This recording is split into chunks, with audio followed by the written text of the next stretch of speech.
Hello, everyone. Hello, Steve. Hello. That always shocks me when it suddenly goes live and I realise I'm on, but I wasn't doing anything too ridiculous, was I? So it's okay. No, you weren't eating or anything. It's just unlike me. I usually am. I do like seeing you eating. Yeah, I'm very good. Thank you very much. Hello, everyone. Welcome to this fabulous Monday evening when we're going to do, obviously, the On the Ball podcast live. It's me, Steve. Steve's hosting tonight, which is exciting. We did just about both remember last night, didn't we, Steve? So that was the case. And look who we've got on today. There he is in his Big Brother chair. Love it. Bye, Matt. So, yeah, just the merry three of us tonight, Steve, which will be fun, won't it? Yeah, I mean, Matt kind of counts double, right? Yeah, I mean, nothing against the rest of the guests, but you've got an actual ex-footballer on it. Kind of, you don't need anyone else, right? What are you saying? I played a good 3 seasons for Trunch Sunday, and they were awesome. Did you do well in those 3 seasons? Probably not for me to say, really, is it?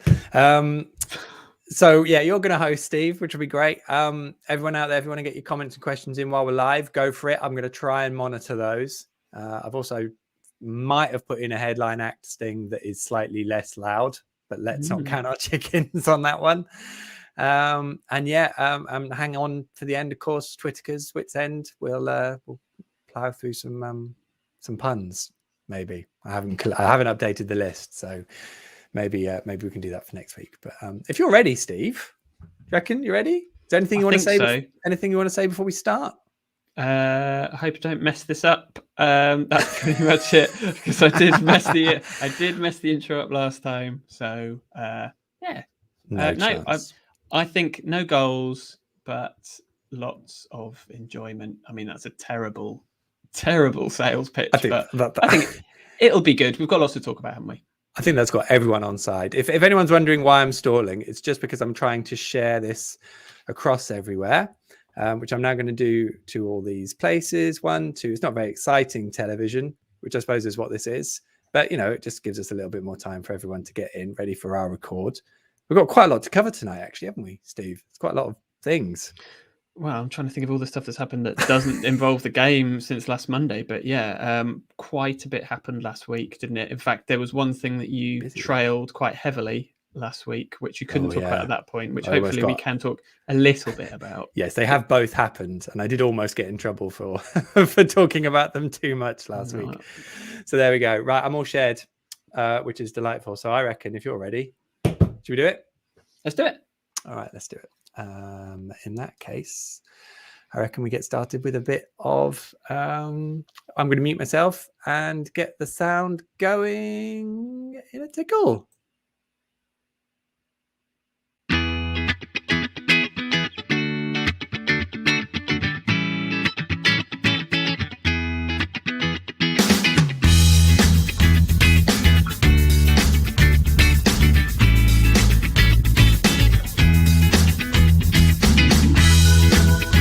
Hello and welcome to On the Ball, the totally accessible podcast with no poor contrasts or outdated outlines. This is episode 89. I'm Steve Sanders, aka at NCFCnumbers on Twitter, and we've undergone our own redesign for this week with a little bit of rotation between myself and Mr. Bailey. And it's not just the new badge that's slick, perfectly aligned, and finally keeping up with the rest of the Premier League. On the pitch too, Norwich City have transformed themselves from a badly drawn cat to a fearsome lion in recent weeks. And even if we've got no goals to pick apart this week, we'll be assessing what's changed in the 2 games under Dean Smith, wondering if Michael can still resist Rashica, and switching attention from the Newcastle on our crest to the Newcastle 6-pointer tomorrow night. That seems a lot better written down than it does when you actually have to read it out, but never mind. We have a streamlined and modern and contemporary panel this evening for you as well. And well, the first guest is going to be a massive shock to you all. It's our guest for the week for the On the Ball podcast and Michael Bailey YouTube channel. It's On the Ball podcast, host and star of the Michael Bailey YouTube channel, Michael Bailey. Oh my goodness. Thank you very much for such a... The intros are so much better when you do them, Steve. I think you must have more time to write them. I do have a lot of time on my hands. I feel like they're more contrived. Is probably what you mean. Love how it. How are you doing, Michael? Are you all right? I'm good. Thank you very much. Yeah. It was a good weekend. I thought last week was pretty busy after we did the last podcast. Lots happened. A couple of things that I didn't let the cat out of the bag and probably would have got in deep trouble if I had done. And we'll obviously talk about those in a bit. And I'm very excited about our guest this evening. This is like proper, isn't it? Yeah. I don't think we have had a proper guest on. So shall I introduce him? Go on. Yes, we have an actual ex-Norwich City footballer on the panel today, and still the last Norwich City player to score and win on his league debut. I don't know if you knew that one. Matt Jarvis. Matt, how are you? I'm very, very well after that last little stat, so thank you very much. He is so happy now. That is a big smile. That is a good Great stat. to have you with us. I still remember the goal. I think I was sat right behind it as you curled it in with your cut in and curled it in with your left foot. Not gonna lie, it's up there with one of my favourites because just with everything that went about it, debut, passion, scoring, it's one of my favourites. And how are you at the moment? You keeping well? Keep yourself busy? Yes, keeping myself with kids and general odd bits and pieces, but I'm very much enjoying myself, so it's good. Thank you. Great to hear. Well, let's hope we can extend that for at least another hour or so. So yes, just the two people to introduce this week. So we've got a winger and a stinger because Michael likes his stings, right? I mean, again, feels like that worked better on paper. But speaking of stings, should we just get on with it and we can get the scripted stuff out of the way and cue our headline act?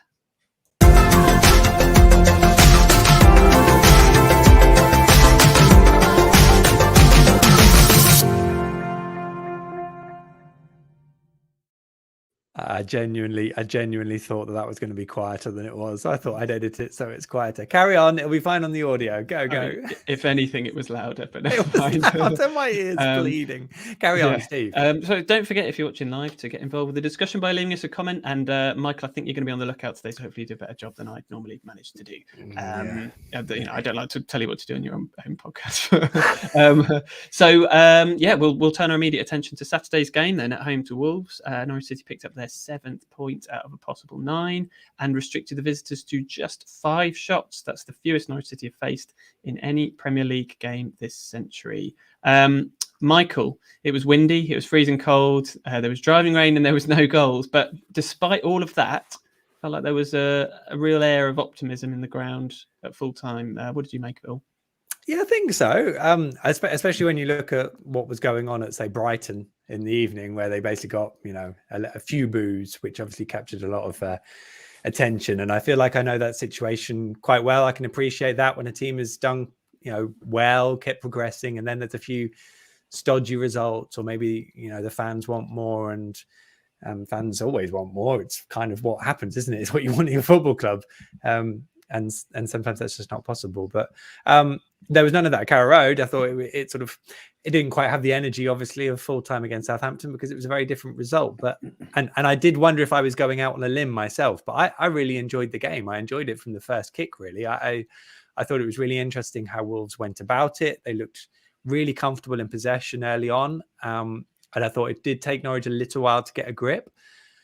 Now then, once they did have a grip of it, I was actually really impressed by the control they had of the game. Now, whether that's because Wolves have sort of, although they're in really good form and 6th in the table, I don't know how convincing they've been. They had a difficult performance in their last away game at Crystal Palace. So there were a couple of question marks there. So whether it was Norwich, really controlling the game and deserving and doing that to Wolves, or whether it was Wolves sort of getting a bit stuck as they have been. I know the Wolves fans and listening to their local radio phone-ins, what have you, that sort of go on behind us in the press box. There was obviously a bit of unhappiness about whether Bruno Lage was proactive enough and forced the issue enough. But from a Norwich perspective, I don't really think you could have asked for much more. And I thought it was quite telling from Dean Smith's first comment, I think, in his post-match press conferences, where he basically came out and said, I thought we looked like a really good team today. And I think in a Premier League game against a team that's been playing well, they did. They looked solid at the back, and when they weren't causing themselves their own issues. They had 3 really good chances. The only blot really was that they didn't take any of them, but they did exude, a fair amount of control in the game, and just can't really believe the difference. Really, it's quite remarkable. Yeah, and I think it's always good when you can see opposition fans saying that they felt like their team didn't play that well. I think that's usually a sign that you've kind of nullified them and kept them quiet, which was what it felt like on Saturday. Matt, you've played for both teams, of course, so you can offer us a completely unbiased view on this one. You don't have to. No, but do remember who your audience is, of course. Do you think what was your take on that? Do you think that a draw was a fair result, or did Norwich City deserve a little bit more? I think. To be honest, I think Michael's hit. We spoke sort of very briefly before we came on air, and I totally agree with what he said. I think Norwich, you can see the difference. Since Dean Smith's come in, they're just the enthusiasm to run about the pitch. I think you said about the fans. Like Brighton were booing and that. I don't think I've never experienced really that at Norwich. Even when things haven't been going as well as you'd hope, I don't really feel that's been a case for the Norwich fans, which is a massive compliment. And I also agree with you that Wolves, although their position in the league, it looks great, their performances as a team haven't been great in games. They've performed well for 15, 20 minutes where they've got themselves either a goal up and they've got players that can do that, but they haven't had a 90 minutes of a game where they've been on it as a team. That is obviously a bit of both. It's great on the sense that Norwich have kept them at bay.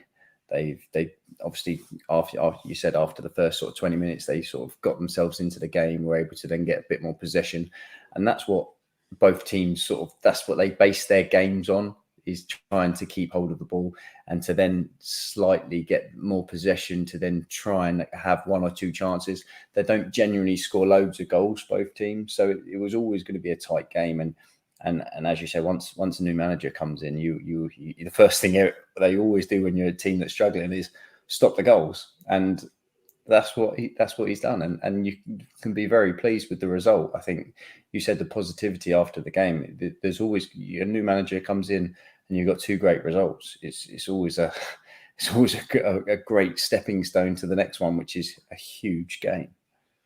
Yeah, I think every game Wolves have played this season, it feels like it's been tight. It feels, as you've said, exactly that. They haven't, when they've won, they've not won by a lot. When they've lost, they've not been beaten by many. I think nearly all their defeats have been 1-0. So, and they looked like a team that was going to be very solid and difficult to break down, but at the same time didn't offer that much of a threat going forward. There was a lot of positivity, Michael, and I think because of the nature of the performance, it feels like we should be upbeat. But is there an element of feeling that was 2 points that maybe got away? I think in that case you have to look at what's to come. I honestly don't think you can. We don't know that now, do we? I think if I was having a chat with, I think it was Neil at the Anfield Wrap, who was like, "Well, the fact you haven't won, that means you have to go to Newcastle and win, doesn't it?" And I was a bit like, "Well, no, it probably means they have to go and don't lose.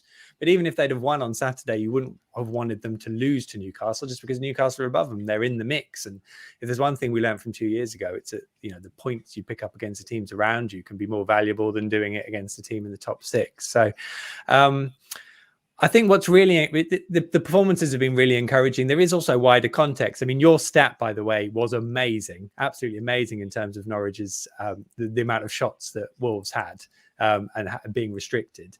It was in the context of the fact that Wolves have really struggled for shots away from home in this season.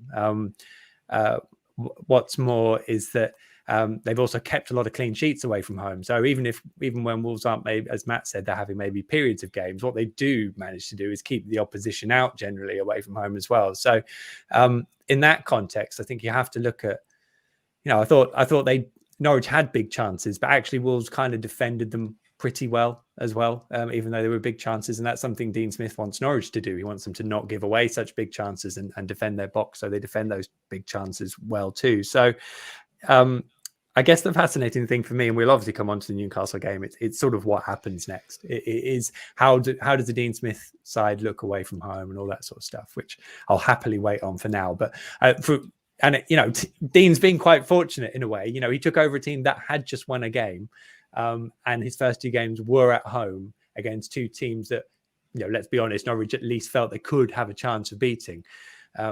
So that's pretty good. And they've taken 4 points. They've got 7 from 9. I think you have to just take it at this point. Take that they didn't lose, take the point, and appreciate that the one thing they need to add to is taking a few chances. Let's hope that is in their locker. Yeah, and one player who we're yet to see take a chance and score, but for me, really impressed on Saturday and actually did against Southampton as well is Milo or Milot? Sorry, Michael. Definitely Milot. Milot. Okay, we'll go with Milot. Milot Rashica had a great game, and Matt, I guess a player who you can identify with. Their dribbler, left, right-footed player on the left. Is he someone who you've had a much chance to have a look at, and any thoughts on him? Yeah, bits and pieces that I've seen of him. He's what you want as a fan, I suppose. You want to have that person that can dribble with the ball, that can be that exciting, get your edge off your seats when you see them. Is going to try and take someone on, going to whip a crossing, going to have a shot at goal. I think that's what every fan's dream is, of having that exciting player in the team. And it's about being consistent when you're performing, and that's just something that you're trying to learn. It's tough when you're in a team that's actually trying to create them opportunities. That's your role in the team, and then you start feeling that pressure of every time you get the ball, you're going to have to try and do something with it. So it's just making sure that he can continue to progress, because that's all you want. You need to get good crosses in, get some assists, get some goals under your belt as well, and that it all just breeds confidence into your game, and hopefully, for his sake and for Norwich's sake, that it starts coming quickly. Yeah, so actually a really good point about the crowd. He is one of the, and I don't know if this is giving him too high praise, Michael. I had sort of Huckabee flashback slightly in that first half. Just in that it's not often that we see a player like that, and obviously haven't in recent years under Varka, because it's not the kind of winger that he likes to. It's not the way he liked his wingers to play. But he is an exciting player, and you weren't that hot on him last week. We had to convince you that we thought he had a decent game. Are you sold yet? No, hang on.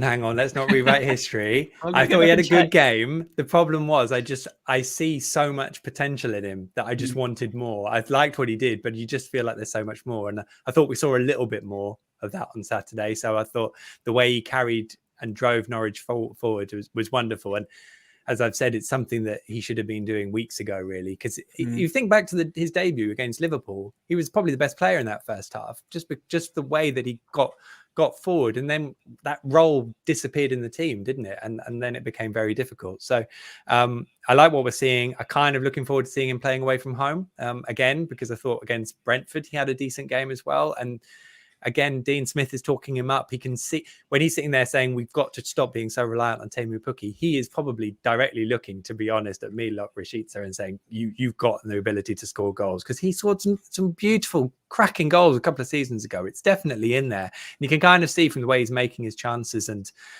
the shooting isn't just quite accurate enough at the moment. But I just wonder if that belief hits home, then it does get quite exciting. And I just think there's so much. I think he could be as influential as anyone this season. I just think there's so much in him, which I'm going to bring in Spoonmeat's question, because he said he's asked thoughts on the Rashica song, which is very good. Should we sing it?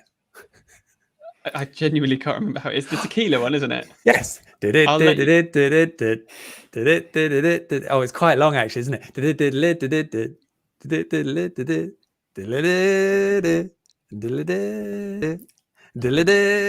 Matt's loving this. Rashica. Oh, there's the delay. That is a long song. It's long time. It's even longer when Michael sings it. Yeah, sorry. Yeah, I did try and speed it up, but there was an interesting. I think when they were trying to merge the highlights together on Match of the Day, you listen to one part and they try and let the whole chant plays out in the background. It's almost like they only did the edit of the crowd noise once Norwich fans had finished singing Rashica's chant. So there we go. And I always think this is a big moment. I mean, you said about it's him playing and getting Huckabee vibes, or Matt Jarvis against Bournemouth vibes.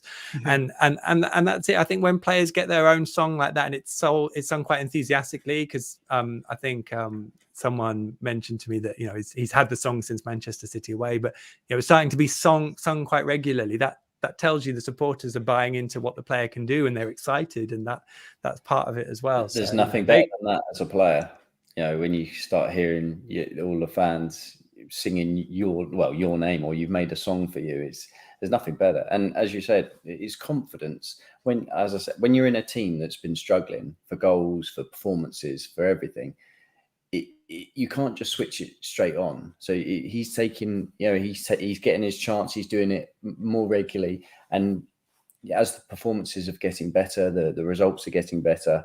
It just breeds confidence in the team, but also for him. It's that position that you have to be confident in what you're going to do all the time, because you're expected to create the opportunities to score goals or score goals yourself. So it's good that he's improving on that, and all these songs will definitely help. I knew I should have called you a singer and not a stinger in the intro, Michael. I just didn't think you were gonna rock out the vocal cords that early. Michael, you read your piece this morning in The Athletic. Little plug there for you. I know you love them. But it was very interesting, and I suppose, could you just put into words, that's such an awful phrase, but could you put into words what the main changes that you've seen are under Dean Smith after 2 games? It's very early days, obviously, but what's impressed you the most? Yeah, I'll try. Yeah, because I wrote it Sunday morning. I'll try and remember. Can I just say also, which I think I can, because I have a stake in this podcast. If you're watching this now and you haven't subscribed to The Athletic, by the way, if you subscribe before the end of tonight, we've got our Black Friday deal offer, which is £1 per month for 12 months, the entire year for £12 for all of The Athletic, not just my stuff, as one of the stewards at Carrow Road asked me on Saturday. It's not my own company set up to cover Norwich. There is masses of amazing sports journalism on there, and then there's my stuff as well, Norwich. You get all that for £1 a month for 12 months. So that's Black Friday offer for the rest of today. So sign up if you've been thinking about it and not done it. Do it. And I'll reveal all my stuff in the piece from today now, because I think the things I picked up on were although we talk about the chances that Norwich didn't take, their XG from the Wolves game I think is basically the highest they've had at a home game in the Premier League, or in fact, maybe even any game, but certainly a home game in the Premier League for 2 seasons. So the fact that they created those chances is a really good sign. I thought it was, Matt touched about the energy and enthusiasm Norwich are now playing with. I remember constantly going on about how much they were jogging in the first few games. It just drove me mad. There was lots of jogging. And those recovery runs and the midfielders getting behind the ball when they lose the ball, it's something Dean Smith wanted. He wanted Norwich to improve in their transitions. It's something he made a point about in a couple of press conferences. And you can see that from how they dealt with Wolves when they got forward. They, Billy Gilmore, Lucas Rupp, and Brandon Williams, they're all coming back, and it's easy to compare that with maybe some of the attacks, say, against that Leeds produced when there was just more space and it was still a 3-on-3 once they got to the penalty area and stuff like that. Having more players committed to trying to pen Wolves in when they had a throw in deep in their own half early in the game was another one. They are playing it out from the back slightly differently, but actually not as different as I thought. I'd kind of expected it to be a lot longer, more direct, but actually they did play it quite short against Wolves. So whether they'll do that at St James's Park, I'll be interested to see.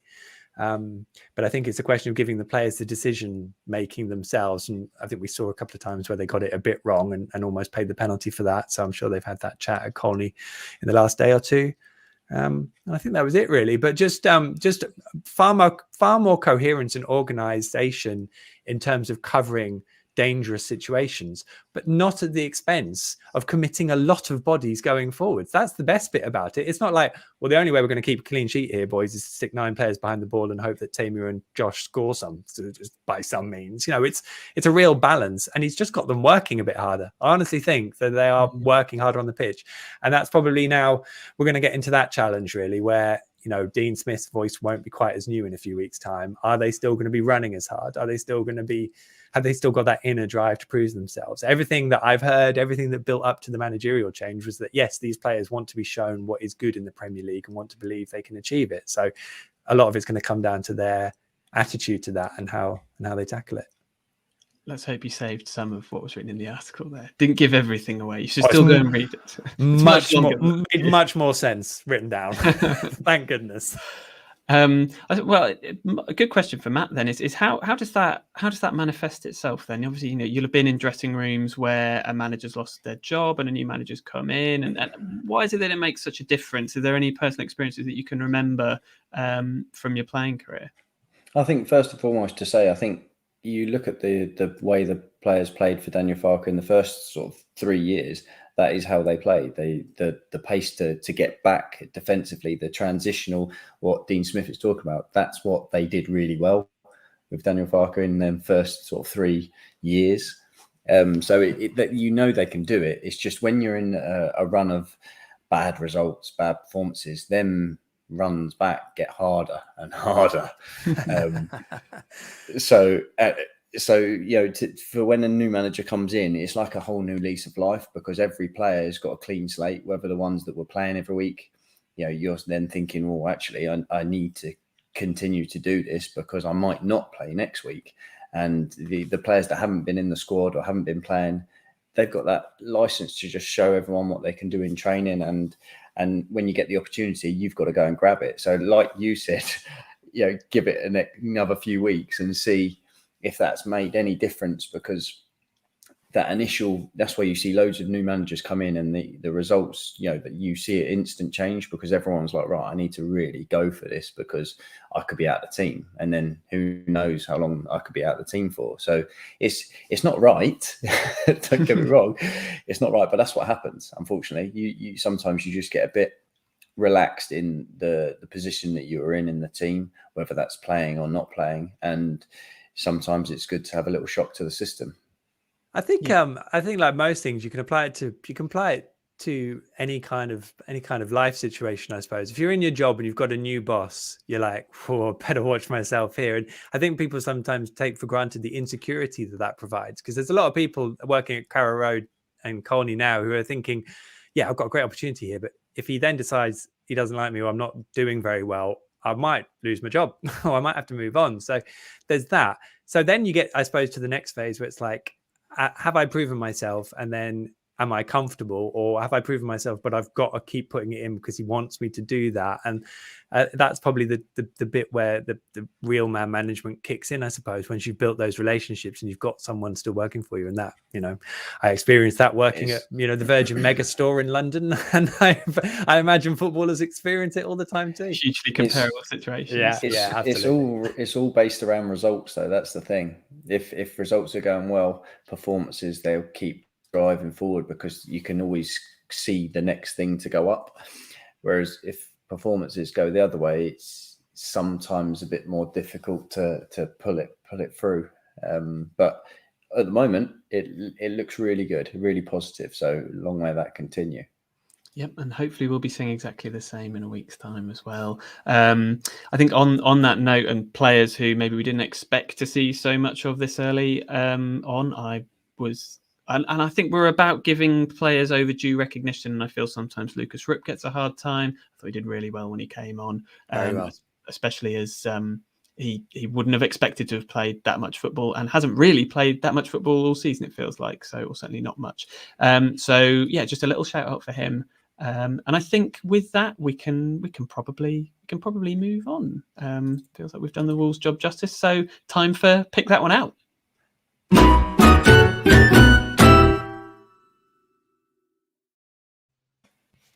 I'm usually looking at Michael for about 30 seconds. Was that? It was seamless, but yeah, carry on. I was really happy with that. Sure.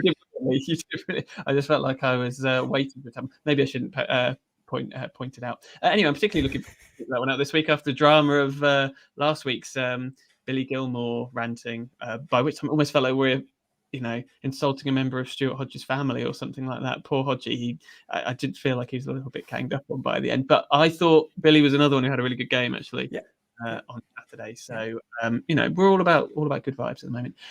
So, yeah, pick that one out is the section where we basically ask our guests to talk for 30 seconds to get something off their chest, whatever it may be. If it's something that's been bothering them, if it's something that they want a rant about, or if it's just something that they feel hasn't been spoken about enough. and needs some overdue recognition. I don't quite know how we're going to make it as dramatic as last week. I can't think of anything that would rile Michael up in such a way. But Michael, do you want to go first and show us all how it's done? Oh, to be honest, I've been struggling for one. I much prefer asking it of other people. But if you're good to time me and then just shout at me when I'm when always it's happy done. to shout at you. Yeah. All right, good. Okay, your 30 seconds starts now. I mean, I've already done the booing at Brighton, so I can't really do that. But I am struggling a bit with the Newcastle narrative at the moment, I must admit, because the idea that I don't know if that's my phone. Is that my phone? The idea that they lost 2-0 at Arsenal and therefore they are almost certainly in massive trouble. I really don't understand, because Arsenal beat teams who are struggling all the time. They haven't lost to the bottom place side ever, I think, in the history. And that's your time. Well, that wasn't very long. No, well, you interrupted yourself. I did interrupt myself. I did. Yeah. Anyway. But, Arsenal always win those games, so it's not. And actually, they created some chances, and they were quite unlucky. And they've got like a whole Arab country behind them. Like, it's even the idea they're in the relegation scrap. I'm still really struggling with, to be honest. So I just hope they don't win on Tuesday. There, plenty of time for that. Matt, is there on having seen exactly how it's done, is there anything that you can take? Can I try you for 30 seconds? You can try me for 30 seconds. Okay, right. I'm pretty sure I haven't heard any of the before, so I probably hope that this has not been brought up already. It's not quite Norwich related, but doesn't matter. I'm looking forward to it. It's in the game. Go for it. I'm ready. Yep, off you go. Okay. It is offsides and the linesman doesn't put his flag up.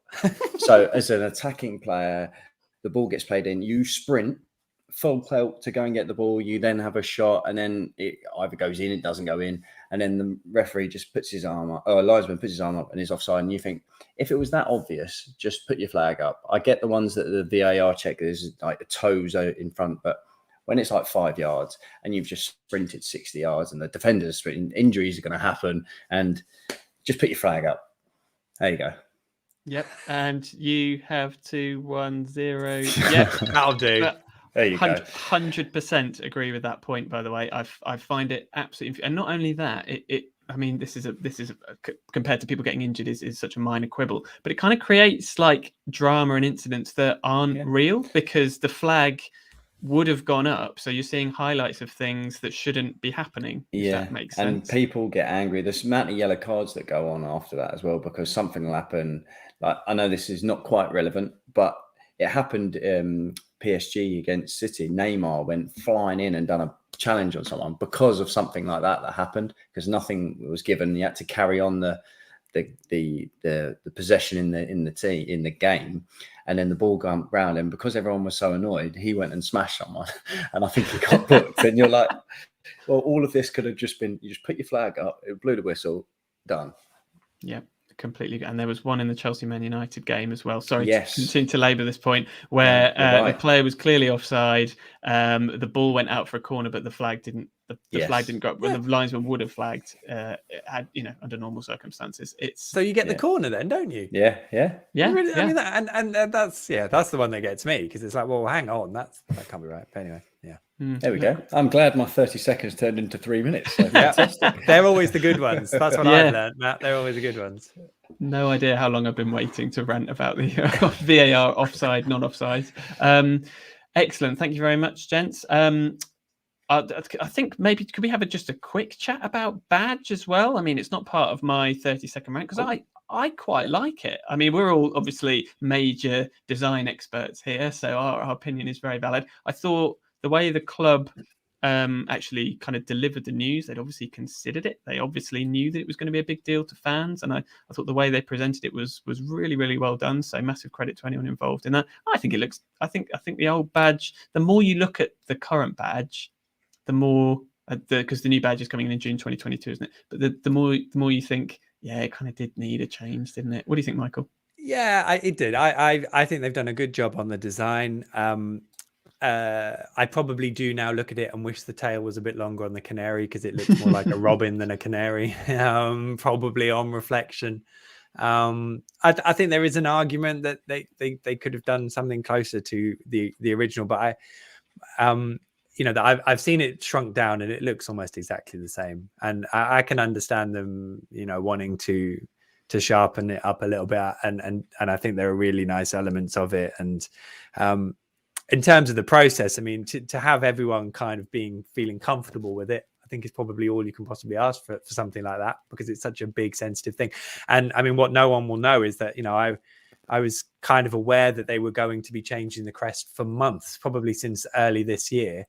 And I was livid. I was so angry. I was like, what are you doing? You don't change the colors. You don't touch the crest. I was 6 when I first saw that crest. Everything about my journey, my career almost, has been revolving around this crest I know inside out. I know that doesn't look like a lion. It doesn't matter because that's the crest. And I just couldn't comprehend it. So to have been kind of party to what, I wasn't involved in the consultation, by the way. I just know that maybe some people were slightly wary as to what I would react, how I would react when I saw it. But I just think the way it was done and how it was put across, you can appreciate why they've done it. And I think they've done it really sensitively. So, I think fair play for that. And what was probably stuck in the mind was that we had a whole AGM 2 days after the unveiling. No one brought it up. And I find that staggering because, everyone in that room would have wanted to have had a go about it if it had been something they weren't happy with. So that probably says it all, I think. Yep, I think kind of no news is good news in terms of direction. I like the idea of them maybe using the crest for the on the ball logo if they just rocked up the canary that you did see that. When we did it, I thought that's probably got a longer tail actually than the new one. But there we go. Carry on. Much better looking canary. Any comments that you've spotted, Michael? I know there was somebody who enjoyed your singing. So any that's not commenting on your vocal. Oh, I was still a bit stuck on. I think I stuck on Spoon Meats asking me to sing the song, and I don't think I got any further. Mr. Radio Floyd says the only way is Rupp, which is obviously a strong pun. A few looking ahead to the Newcastle game in terms of Matthias Norman. So I think we'll probably get onto that. But Jake Roberts says, be interesting to see who Smith brings in for Matthias Norman, since he mentioned Jacob and Pierre Lesmelou training hard. So I reckon we'll touch on that. But yeah, excuse me, Matthias Norman is out for Tuesday. Excuse me, frog in my throat, with a pelvic issue. He's going to see a specialist. So hopefully that's not too bad. But I always get, a bit worried. I mean, I guess you've seen one or two specialists in your time, Matt. I mean, are they, what are they like? Are they normally helpful, or are they a bit sort of medical professionals? Yeah, I unfortunately have seen quite a few. But yeah, obviously it depends on what specialist you're going to see, knees, ankles, but pelvic ones. They are quite medical.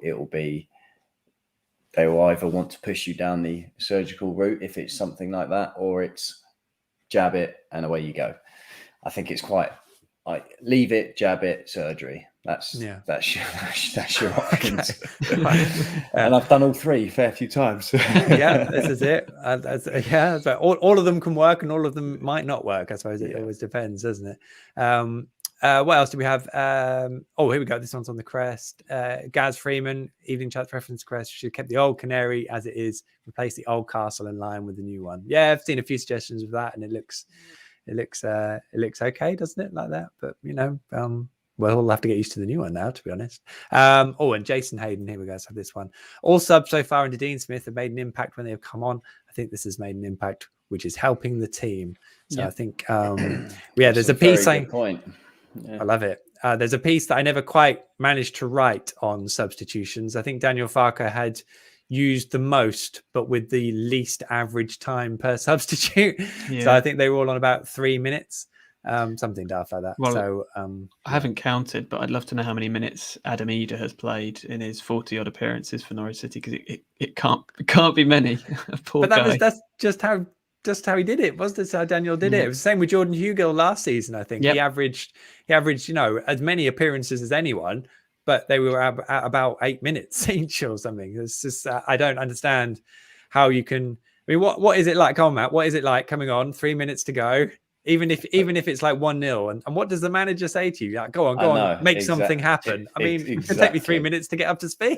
Exactly. But the thing is, you're like, it's a very good point, because your subs are there to change the game. They have to have an impact on the game. That is the role of the substitute. So for now that they are having that impact, it's very good. And it probably brings back to my point about you've got to impress. When you get that few minutes under a new manager, you have to impress. So you have to be going into that thinking, right, I have to show him the best of me in however long I have.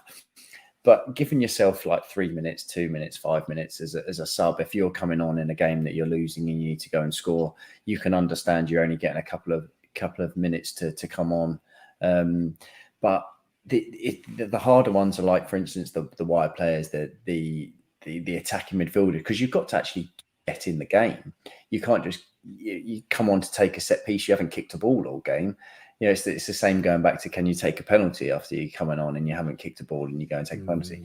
I think different with a striker. Some strikers are extremely good at coming on and scoring. I think Jermaine Defoe was one of them that was always extremely good at. He just come on to any game and was able to score.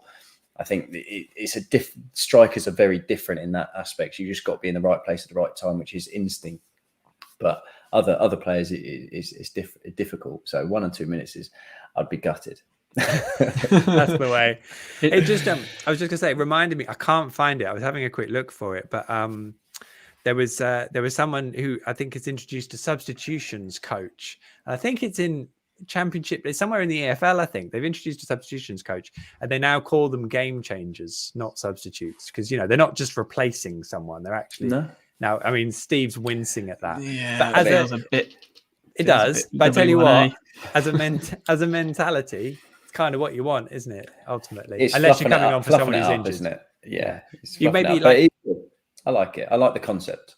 And you could have injury replacements and then your game changes. Yeah, that's right. Were you injured or not? Because this is going to change what I'm expected to do now. I'd like to hear that conversation of calling Adam Eder a game changer as he's brought on in the 92nd minute for a 5th game in a row. But hey, different subs can do different things, right? Cool. Okay. Well, I think that probably wraps up a slightly longer pick that one out, but I think we covered some good stuff there. So as we move on to Centrefold, Michael, with a halftime sting, please. Thank you. Yeah, that is my favorite. Let's do that one.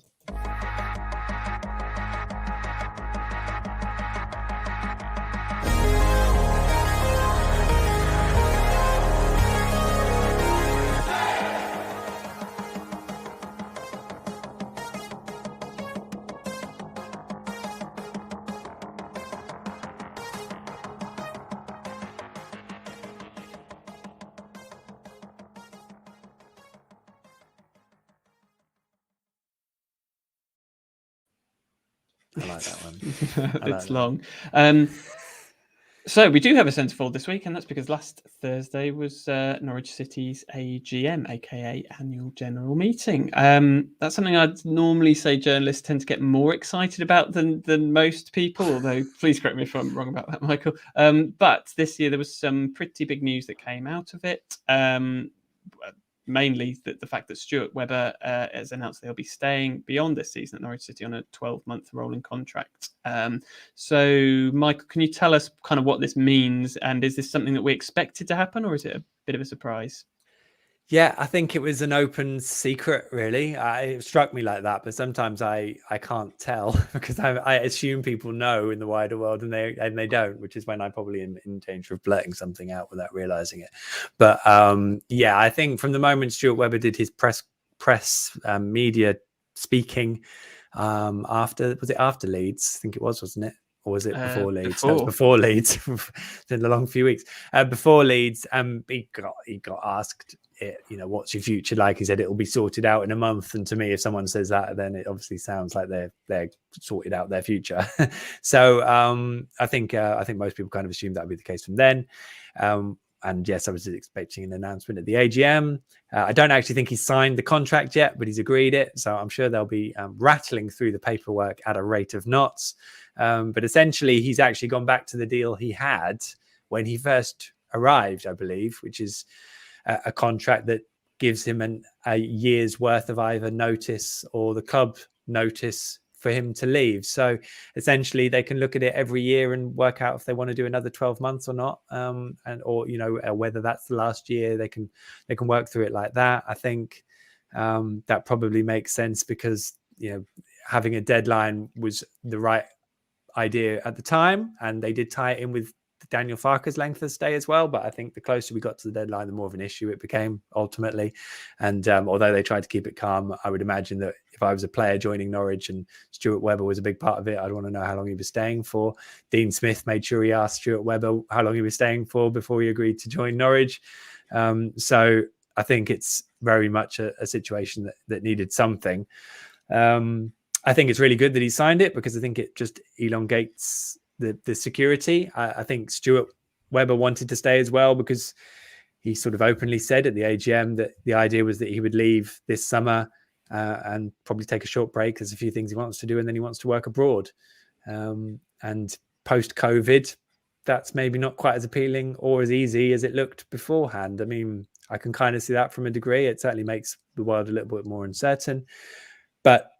And I know a few people at Norwich feel this. They look at it and think if there'd been no COVID and we were 30 million quid better off, we'd be in an even better position than we are now as a club. And I think that just means that there's work they still want to do. And they've got a bit to prove because there's, quite a bit of change in staff that's taken place really since over the last, 12 months, 12 to 24 months. So the current iteration of who's looking after things at Carrow Road, they've got a bit to prove, and how they achieve that work and success we'll obviously be keeping an eye on. But Stuart Webber obviously wants to lead that, and I think ultimately it's good news, and it means they're probably quite stable again really, because you can see Dean Smith having a good run at this job now. He's perfectly equipped to deal with the championship campaign if that is what it is next year.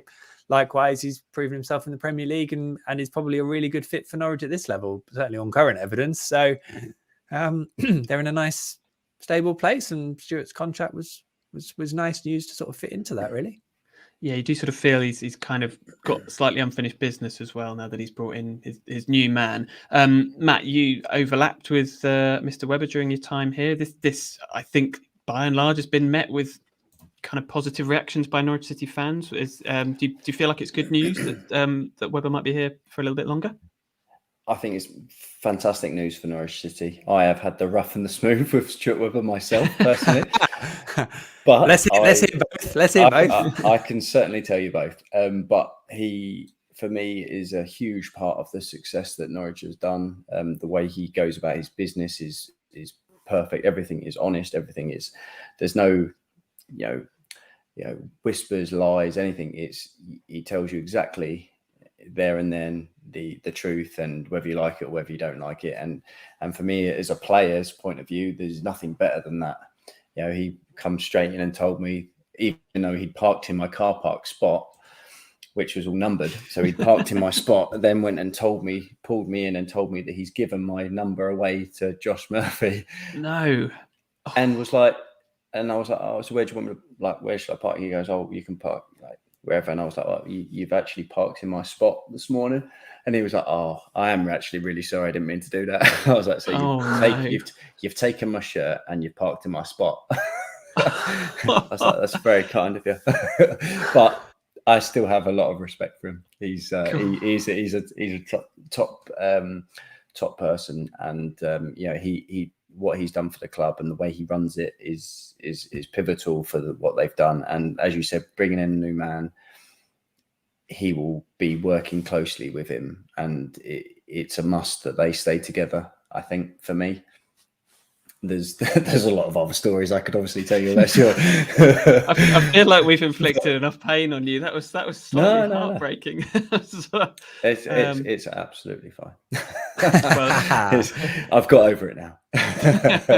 But he really he could have easily just got someone else to tell me. I'll do everything. He pulled me straight in and told me, and he doesn't mind doing that, which is it's never nice to get told anything, but at least he can tell you to your face, and you can like it or you can not like it, but at least he's told you.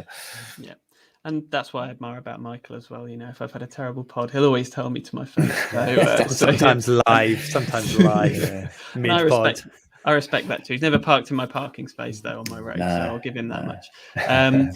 Right. Well, now that we've looked back, probably time to look forward. We've spoken a little bit about Newcastle, so let's cue Motti up. This is almost fantasy football. There we go. So yes, as we said last week, Norwich City's next 4 games all come against teams who have appointed new managers since the beginning of this month. Let me get this in the right order. Newcastle, Spurs, Manchester United and Villa.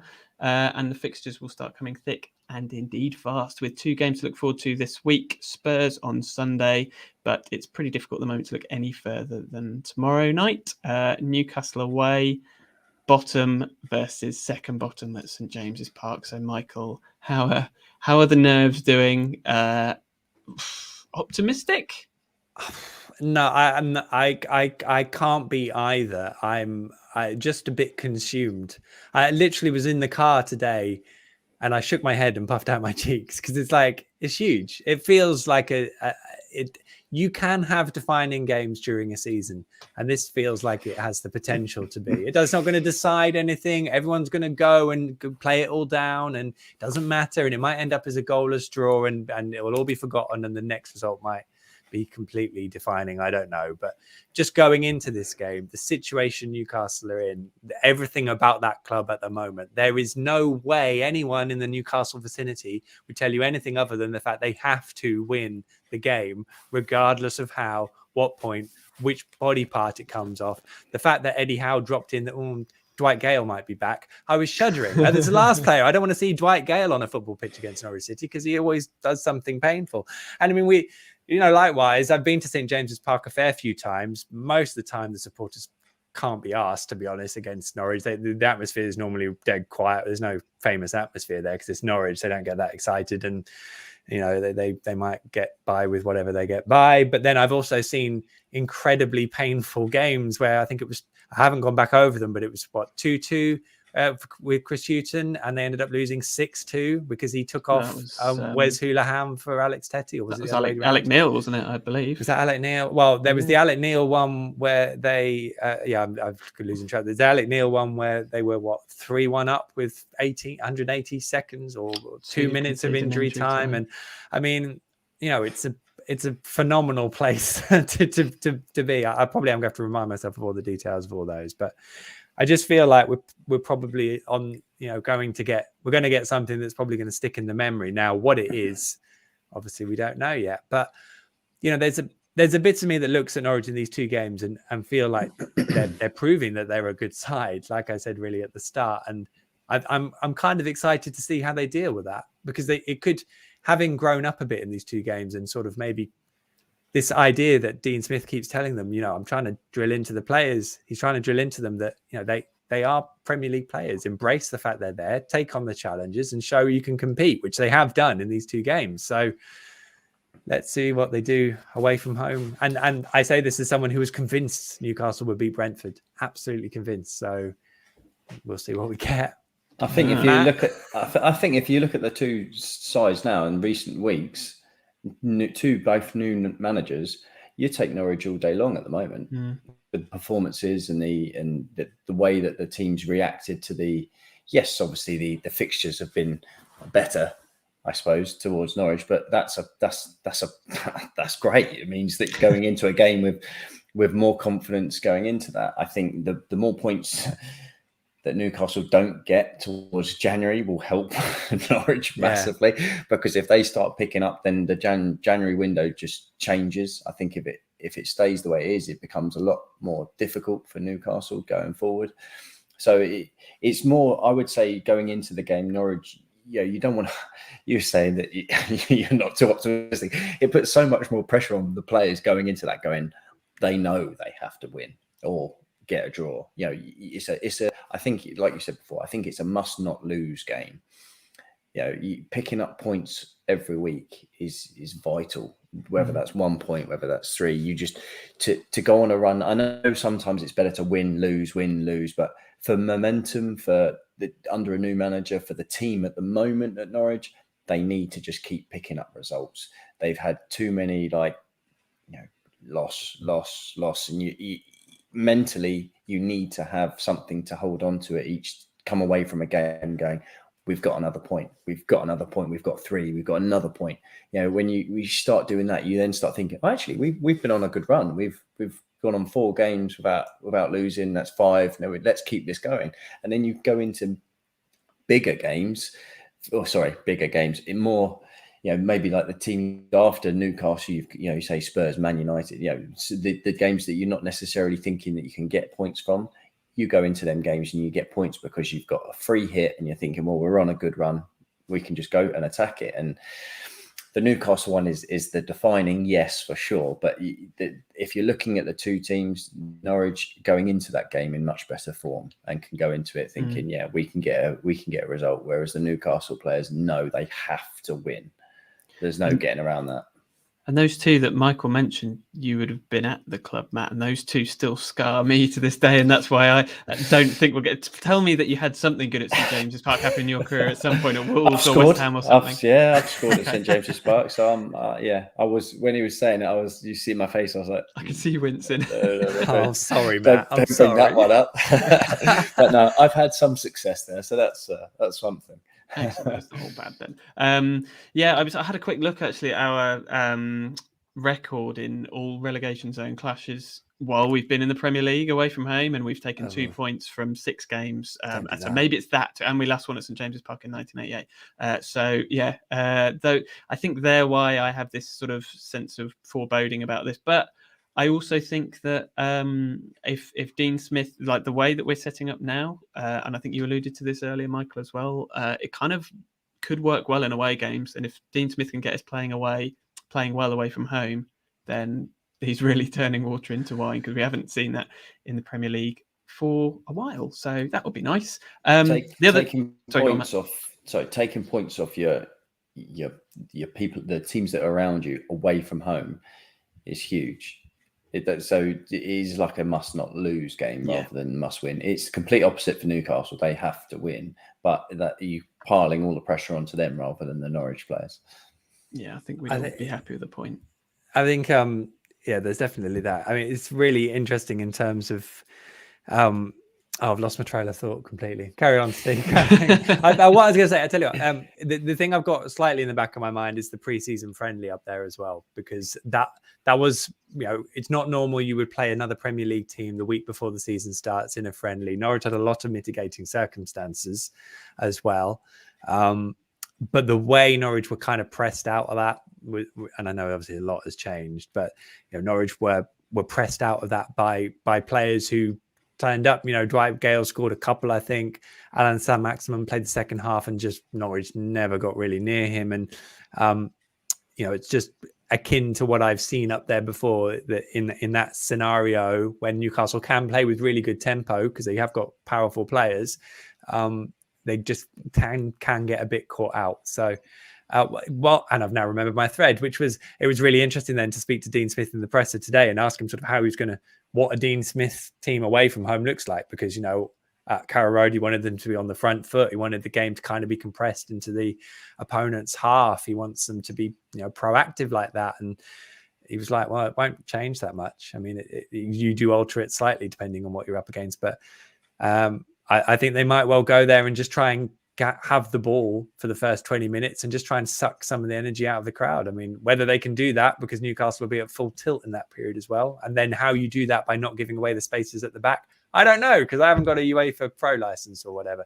But, it'll be interesting how Dean Smith sets them up, really, and certainly early on. And no Matthias Norman, as we've already mentioned, Michael. Quick predictions then, Matt, ahead on the block time. Realistically, I think that what Michael said about Dean Smith's,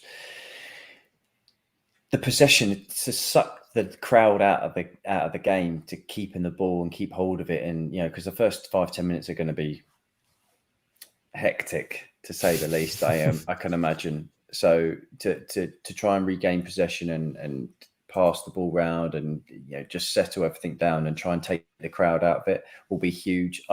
I genuinely feel like Norwich, I do feel like it'll be I do feel like it'll be a draw. I'll probably go with, it'll definitely it'll be a score draw. I can't imagine it being a 0-0, to be honest. It'll be like a 1-1.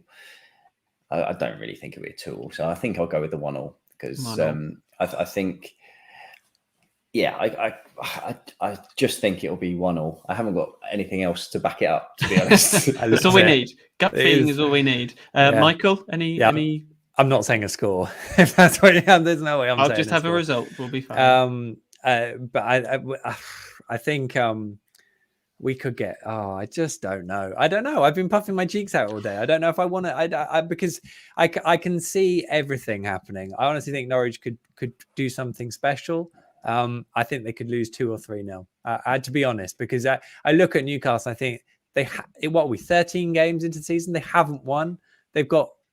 Like United, Man City, Liverpool, I don't know who else, but like really difficult fixtures coming up, apart from Norwich and then Burnley at home. So, they're going to win one of those 2 games, I would imagine. So I just hope it's not the one tomorrow night. I would definitely take a draw, and I would, even if Norwich were 2-0 up, I'd probably still take a draw. So let's take a draw. Okay. I mean, I think I'm going to count that as a prediction and you saying draw. I can't believe you're sitting on the fence after you ask me every week for my prediction. Yeah, that's why I'm the host, Steve. Yeah, true. You'll have me back next week. I'm sure you'll pay me back. One thing I did think as well is that Matt Ritchie being suspended means that we'll probably see Jamal Lewis, I guess. So that will be something to look forward to. Jamal Lascelles is suspended as well, I think. Yes, he is. So, a couple of new... I agree. I think both teams will score, but... I don't know. I'm not confident, but we'll see. I think that will probably on that massively upbeat note, that will probably do for today's On the Ball, the Norwich City podcast that will never park in Matt Jarvis's space. He's ad-libbed as well. You ad-libbing links. Wow. Make sure you do subscribe to On the Ball via your podcast player of choice. The pod is available free for everyone on your usual player, and we are now streaming the recording of the podcast live in video form, as you all know right now, on Michael's social media channels. If you're watching, just search Michael Bailey, The Athletic, Norwich City. Probably already be saved on your favourite searches somewhere on your preferred social platform, and hopefully it will show up. Ratings and reviews wherever prompted are always hugely appreciated. And if you do want to get in touch with any questions or topic proposals, don't get in touch with me. Sling Michael a direct message on Twitter at Michael J. Bailey. A huge thank you to our guests tonight. Michael, thank you. Oh, I was applauding Matt. Are you applauding yourself? No, I was applauding Matt. Huge thanks to Matt. Thank you, Steve. My absolute pleasure. I enjoyed it. Okay, and now you can applaud Matt. Matt, thanks so much for coming on. Pleasure. Thank you very much. Brilliant having you on, Matt. Yeah, cheers, Matt. And we will be back after the double bill next week. Thank you very much.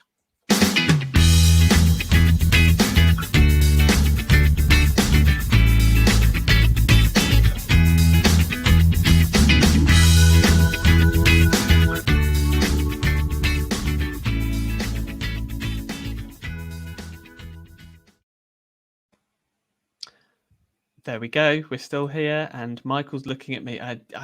And we're clear. What are we clear of? I've never actually asked. What are we actually clear of? We're clear of the pod. We're clear of the pod. Okay. Clear into Wits End. Okay, yeah, okay, that works. So yes, we're back for more, and this is Wits End. It's the secret part of the show where we trade the gravitas of the main part of the pod for some basically slapdash discussion about anything Norwich City and more. It's all named after a former teammate of Matt's, Stephen Whittaker. Yes. And we welcome all of you Twitterkers, otherwise known as honorary members of Wits End, to Wits End. If you're here now, then you are a Twitterker. So congrats, I guess. You can send us, hello.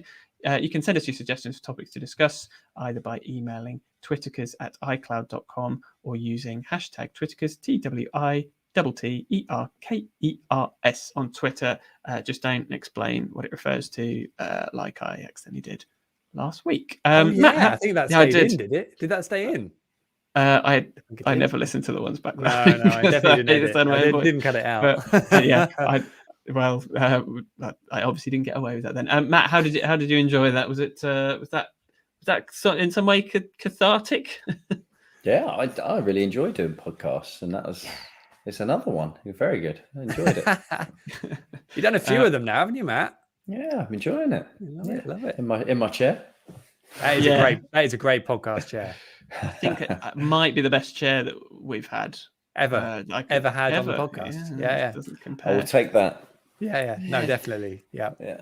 Yeah, and I sort of the 30-second segment almost, but Graham Norton, the big red chair, where he like flips them at the end. Oh, that kind of had that got that vibe to it as well. Quick, the button's not working. Yeah. There's no button here, thankfully. We're still on Bailey's comment. We're still on space puns. So I don't know if anybody's chucked any into the chat. You've got your hand up. Oh, Matt Jarvis. Perfect. Thank you, James Hotchkiss, for Matt Jarvis. There we go. I think if we can start doing it for the actual guests, then that deserves some kind of bonus point. That is right. Well done. Michael, you've already said that you're. Do we have any more? No. Potentially. Let me have a look through. Okay, well, while you're doing that, here we go. Craig Brooks live update. Nelson's Tomato is still trying to find Rashica. Yeah, I think he probably is.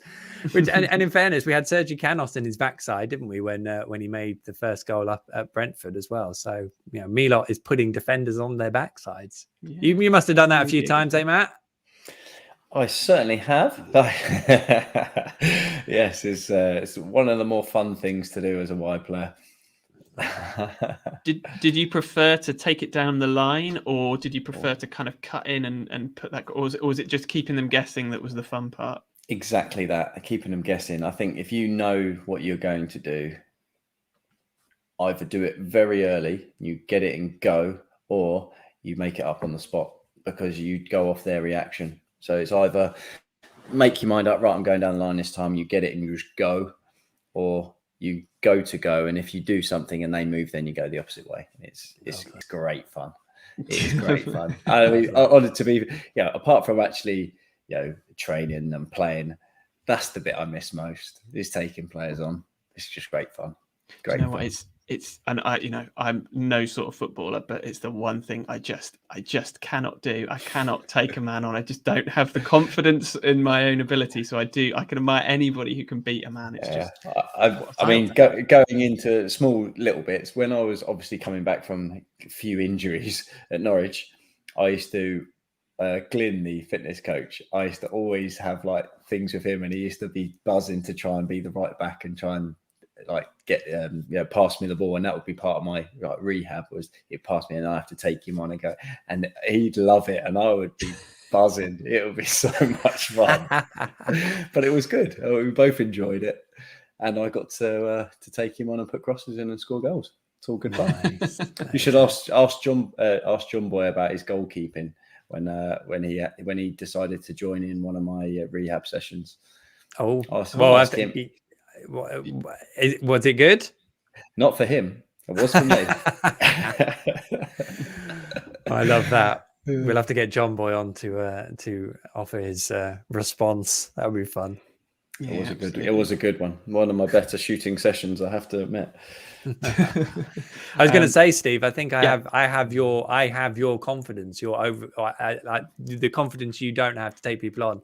I have too much of it, and I always take players on and then lose the ball. I'm probably the most infuriating player to play football with. So there we go. Carry on anyway. I mean, having played football, I wouldn't say you're infuriating. But you maybe have slightly misplaced confidence. But moving on. Kieran Hawes at the under-23s won 5-0. I think that was Wolves. Wolves under-23s, they beat 5-0 today, away from home. Oh, okay. That's good work. Do we know any of the scorers? Let me find out while you say something else, Steve. Okay, well, I will turn to our space puns now, then Bailey's comments. So I think Michael at some point is going to pull together a full list, but I'm kind of, if anyone's got any, then please pop them in. I'm kind of running out. I've got a couple to bring to the table this week, but we had Orion Bennett last week from Josh. We've got Ozone Kabak, which I think we've decided that is space. That still counts, which is from Ben. Martian Peters, that was Dan's a couple of weeks ago, although he did think it was Ian Peters, and not Martin. So, I think maybe minus points for that. And then I liked Ricky Van Wolf's Twinkle as well from Mr. Radio Floyd. That worked quite well. I thought, is this a good one? I thought of it literally just before we came on air. Gary Hoopanova. Am I allowed that? Yeah, if you can, sing it as an Oasis song, I think we're all good. Do you want to do that, Steve? Gary Hoopanova. That was it. Oh God, that's going to sound so awful listening back. But that's my Liam Gallagher. That's lovely. Thank you. I mean, you can't be the only one that's allowed to sing on this, right? One other thing, I mean, this is apropos of absolutely nothing, but the weather was so, I know I mentioned it earlier, the weather was awful on Saturday. And I was just trying to think of any games that like stick in the mind because of how, like, just because of the weather conditions. Like, can you remember any Norwich City? The one I did think of was Colchester away under Paul Lambert, where we won 5-0 and the pitch was an absolute quagmire. And I was in the away end. I was in the Were away you? end for that game. I was. I haven't since I've been working as a journalist. I haven't had many games in the stand, and I find them a bit weird now, which is a shame because I used to, I did used to love that as a thing to do. But I was in the away end for that Colchester game. Yeah, the pit, that was like a quagmire. I mean, that game probably should have been called off, to be honest. But yeah, there were a few like that in League One that season. Yeah, it's true. But I'm trying to think of. I remember a particularly cold New Year's Day home to Portsmouth, but I don't really know why. I don't think there was much snow, so that's not that exciting. And the only other time I remember inclement weather was a thunderstorm at Blackpool. It was an electrical storm. We went all the way up for a replay in the League Cup, and it got called off because of the lightning. They were afraid it was too dangerous, so they called the game off. We went to the pleasure beach. We actually left Blackpool later than had we been there for the game, but we had a great time. So, I mean, that's another one as well. I don't know if anybody out there, because that makes me think. Did you see the Spurs fans who travelled all the way from the USA for the game against Burnley, got into the UK, and then it was called off? And I think Harry Kane offered to do something for them, didn't he? Which is good of him. But I don't know if anybody out there can use the hashtag, can email Michael. Has any stories of travelling up for a game or down for a game and only to realise a couple of hours before kickoff that it's been called off, or likewise have walked out into a freezing pitch in just a shirt. Yeah, Sean Dyche, because what he loves it. He absolutely loves it. That man, I tell you what, he was chuffed. I bet he's not on social media yet. He knew that was going to end up on social media. Yeah, there's nothing more Dyche than that. Matt, can you remember any? I mean, it's a fairly banal question, but are there any games that you can remember that were particularly, snow or wind? Yeah, I mean, I've got one from my early days. I think it was Gillingham. We played Brighton, I think. And it was obviously not at their new stadium. At the Withdean. It was, I'm sure it was Brighton. And the pitch was frozen. It was like Boxing Day, I think it was. And it was frozen. And, we went in and there was like port cabins for the changing rooms.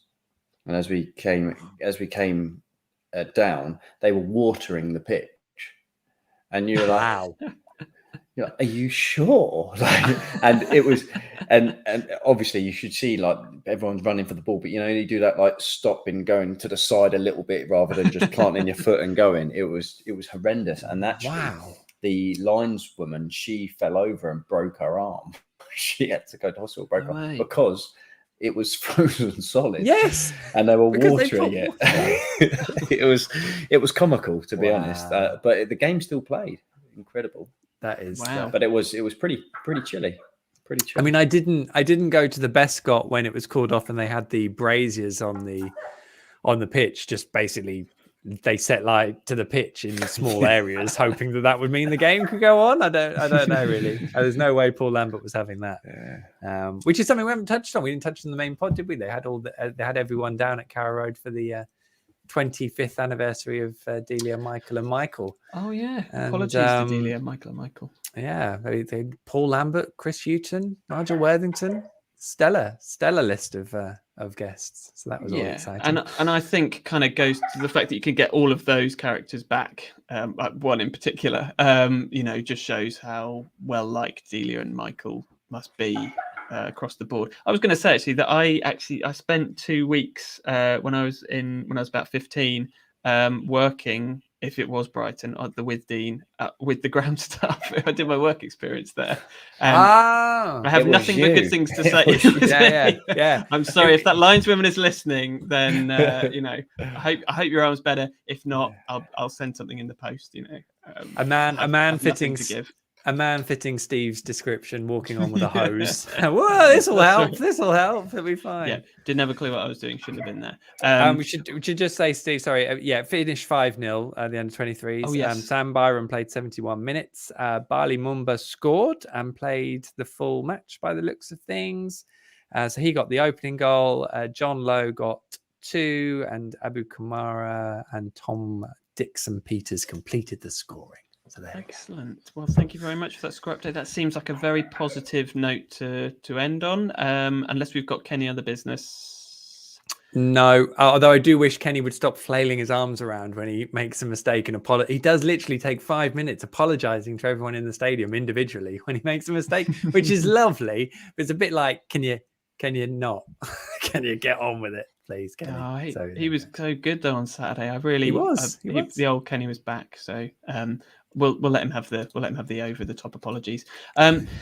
Right, well, let's do it again then. Let's say goodbye again. Michael and Matt, thank you so much again for this week. We'll say goodbye on 3 then. 1, 2, 3. Bye. Marvellous. That was because I got confused as to whether I actually had to end the broadcast or not. But that's where we ended the podcast. Yes, so that's the end of the podcast. Then we're done. So we are still live, but we are done with the podcast. Matt, we'll let you go because I know you've got a poorly little one and you're just coughing a bit in there. So I hope she's feeling better soon. Yeah. But thank you so much for coming on. So that's all right. We all cough in our sleep, don't we? What a hero. Thank you so much for coming on, Matt. Really appreciate it. Pleasure. Have a lovely evening. And do it again. Can you come on again? Certainly. Oh, I love it. Top man. See you later. Cheers, Matt. There he goes. I'm going to mute him there. Oh, he's already gone. There we go. That was good. And we're still live on for the moment, Steve, but well done. That was good. Thank you. Yeah, I'm never quite sure of the moment when I'm supposed to hand back over to you, but it seemed to work, didn't it? So yeah, we just wing it. We wing it. Well, I'll know when to stop the recording, so that's all right. I hope everyone enjoyed it. Yeah. There's a hell of a discussion breaking out in your chat as well. So is there? What in the comments? Yeah, it's an interloper. Is there? What's he called? He's not. Okay. Yeah. So, yeah. Is it the Ipswich fan? Bobby Robson's Blue Boys. Yeah, I mean, he's not really. If he's trying to go undercover, then he's not doing a great job. But anyway. Well, it's why we're all friends here. We are all friends here, and it was a nice Salinas. Goal they scored. I was going to say, Burston Salinas' goal was a wonderful goal, so I enjoyed that. So it's good win in League One. That. Yeah. It's not quite the Premier League, is it? But yeah. Anyway, we're not here to gloat, are we? Surely. No, we've got nothing to gloat about. In fairness, let's wait a few weeks. Maybe we'll be all right. Let's wait until after Tuesday. Did my nerves come across well? I share the same fears as you, I'm afraid. I mean, you basically, well, if I didn't feel completely nerve-wracked about it before you started talking, that I certainly did after you'd finished. It doesn't happen very often, and I cover a lot of football, and it's okay, but genuinely, like going into tomorrow, I'm like, whoa. I'm probably going to be up at 7 and driving at 8 just to get up there on time.